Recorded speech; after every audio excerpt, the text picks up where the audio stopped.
Hello, welcome to the Real Estate Regroup Show. I am your host, LJ Walker, a real estate investor presenting information that will shift your thinking on how you can own a home or invest in one. In today's show, I will be speaking about code violations and how they affect you. For those of you who don't know, all property owners are subject to comply to certain maintenance building codes for their particular state or city. If a property owner does not comply to those codes, then they will be issued a violation in the form of a fine. Those fines, if they're not paid off at a particular period of time, then interest is normally applied to that particular fine. Many states have also, if the fines have not been paid, will turn those fines into liens against the actual property. Some states have now gone so far as to actually put people in jail for not paying their fines, even after those fines have collected interest at a particular period of time. So these are things that are very important. The laws are also changing in many states because there are some states now where they prohibit you from selling or refinancing your home until you have actually paid off the fine on that particular home. How are fines issued? Well, sometimes your neighbor, if there is a noise complaint or if there is a rodent problem due to the fact that you don't mow your lawns, your neighbors can actually call the city inspectors on you. Sometimes investors who are interested in obtaining your property that you don't wish to sell will sometimes call an inspector on you and just have them come in and inspect your home. But also, in addition to that, in New York, we have the fire inspector that does come around every once in a while. They make an appointment with you to observe your property to see what it is that your property may need. Maybe you need new fire extinguishers or carbon monoxide detectors is something that is really important to have in your home in New York City. And if you don't comply, they'll issue you a warning first. And if after a certain period that you don't fulfill that, then they'll issue you a fine for not having it in your home. And then again, if there are too many code violations that have been issued against your home, you have some states that will actually condemn your property.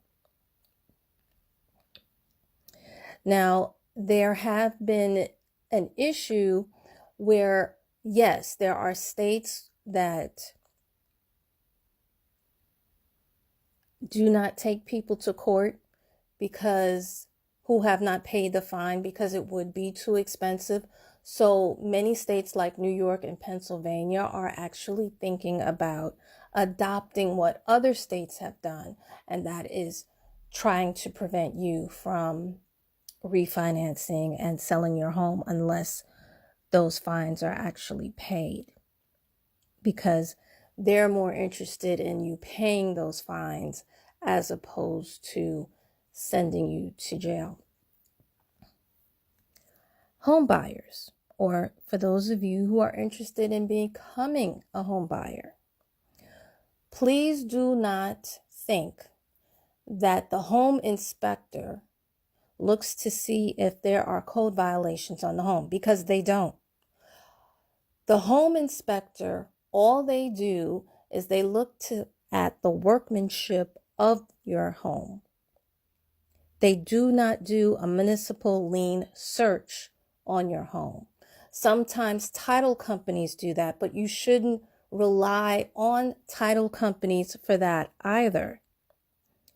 Because sometimes the liens are not recorded and they don't come up on the title at all. Plus, you can't always rely on the person who's selling you the home. Sometimes they will not tell you either.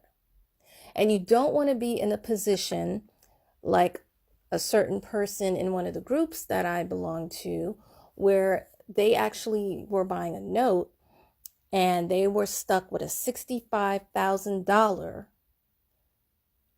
code violation that they had to pay in addition to buying the notes. There are some code violations that actually are even higher, and no, the seller doesn't tell you that. Some states may allow you to sue the previous homeowner, but it's not always easy to sue them, especially if you don't know where they moved to. You don't know where their whereabouts are. And even more so if the person has left the country for good. So what you need to do on your own is go to the city and check for permits. If you see that they have a deck, see if there's a permit for that particular deck, because 9 times out of 10, the house probably didn't come with that. You can do a municipal lien search on your own as well and see if you can find out if there's any code violations on that particular property. Now, for those of you who have tax liens and tax deeds, I want you to know that in all states and all cities, all liens are not wiped out at a tax deed auction. Water, sewer, and code enforcement violations normally stay on the property. As a lien holder, you will be responsible for paying those liens, especially if the property that you bought is vacant. Now, for homeowners, let's say you have been issued a code violation. The first thing that you should do is you should check the address on that violation to make sure it's accurate. Sometimes, especially if you live in an attached home, they put the wrong address on the actual ticket that they give you.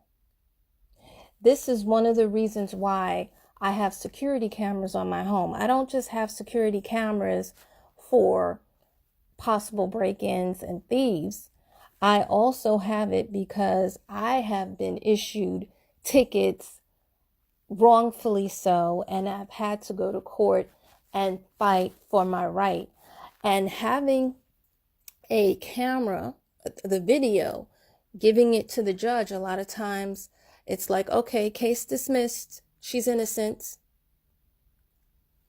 When it's word on word, it takes a little bit longer to prove your case. But when you have the video, when you have that evidence right there, it's not that easy for them to dismiss you. They'll dismiss the case and they'll cancel the ticket. So that's something to note.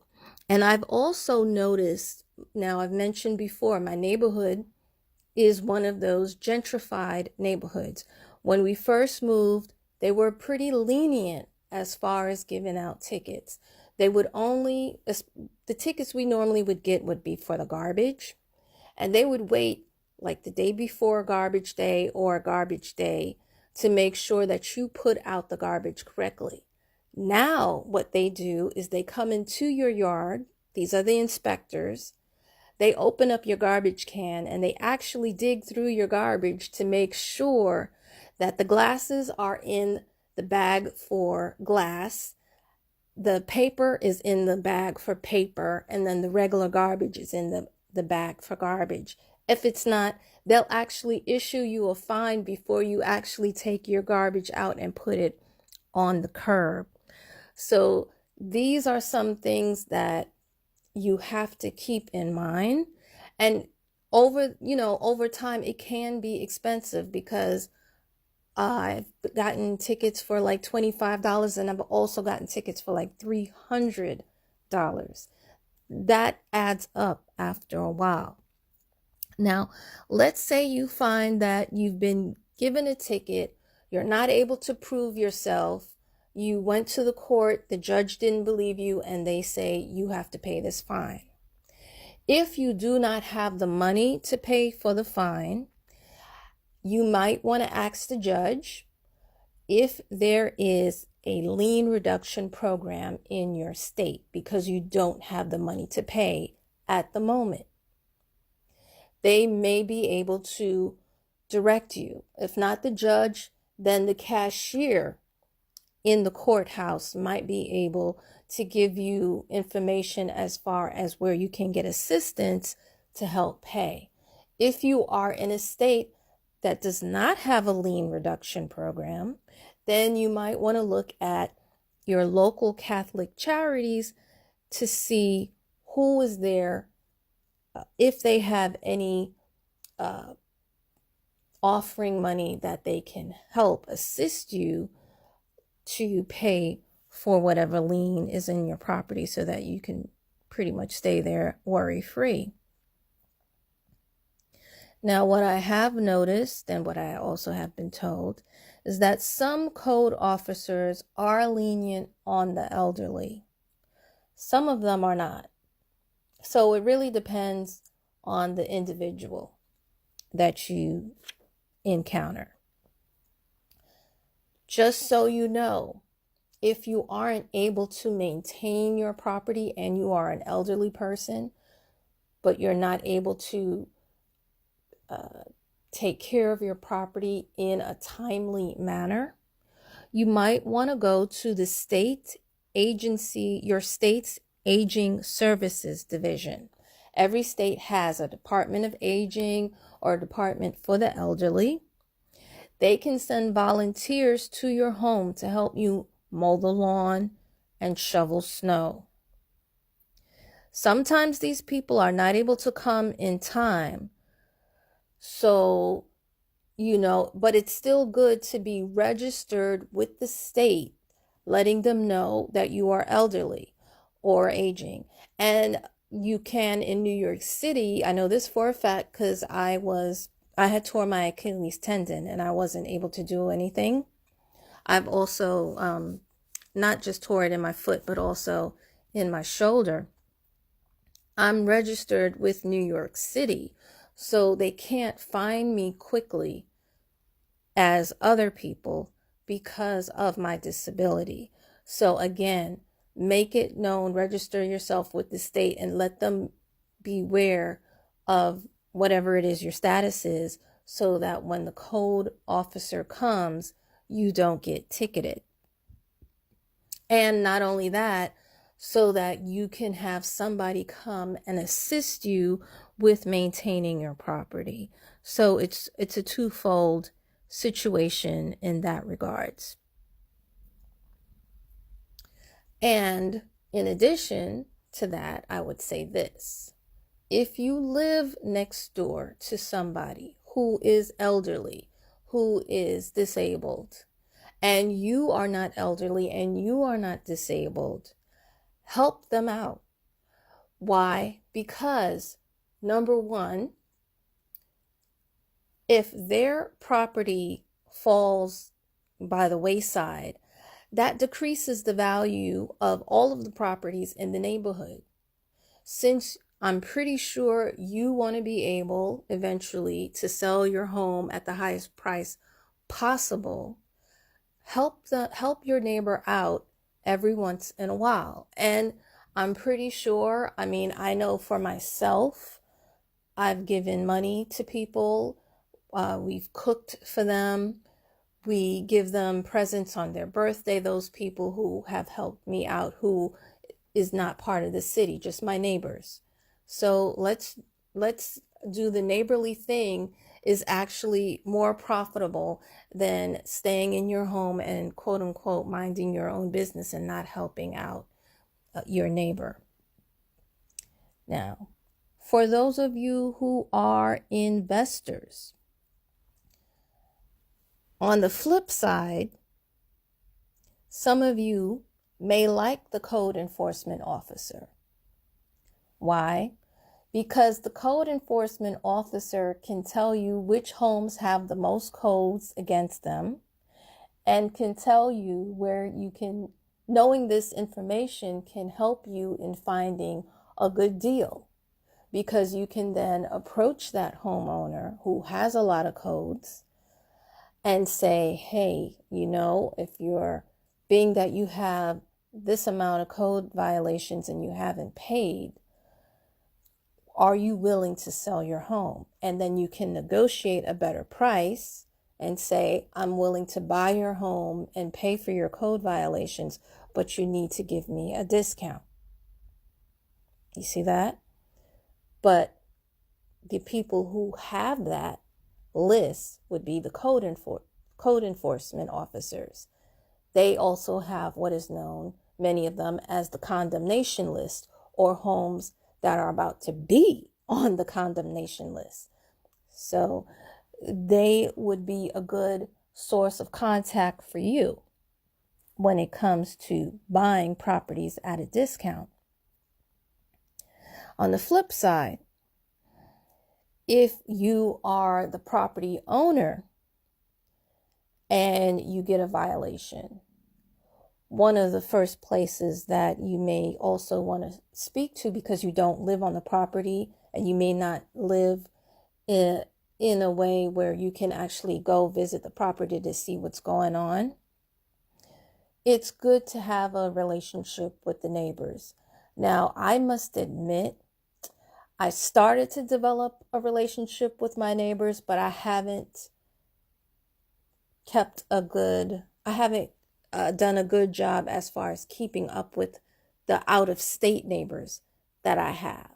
But but one of the reasons why is because I now have switched my position. I am no longer a landlord of those properties.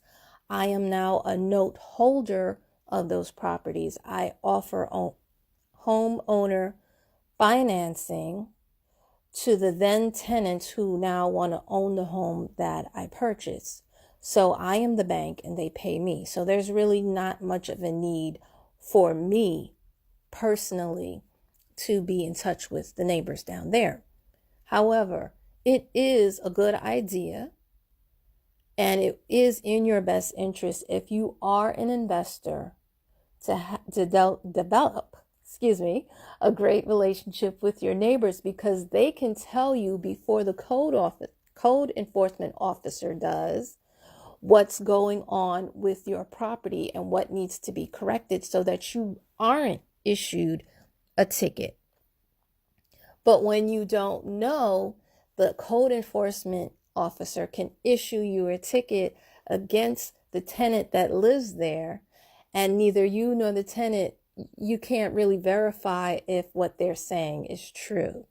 So that's why it's a good idea to know the people that live next door to you, and not necessarily the landlord, because the landlord that owns the home next to you might not necessarily live in that property. It might be the tenants. It's okay to know and become friendly with the tenants that live in the property next door to the ones that you own, and have them get back to you. And you can, what some people do is when they go and they visit their property, they speak to that tenant next door. Sometimes they give them a t-shirt or a hat or whatever that says New York.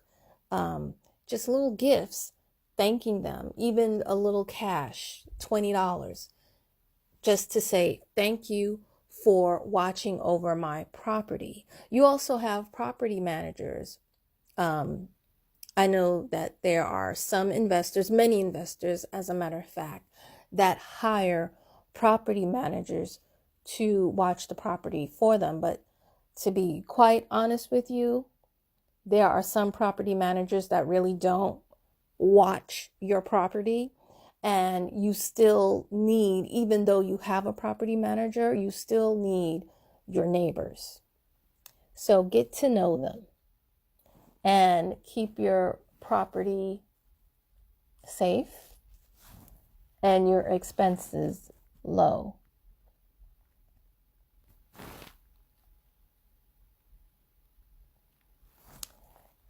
The other thing that I had found myself in a situation with the properties out of state is that the city was actually sending my information to the previous homeowner and then charging me interest on top of that.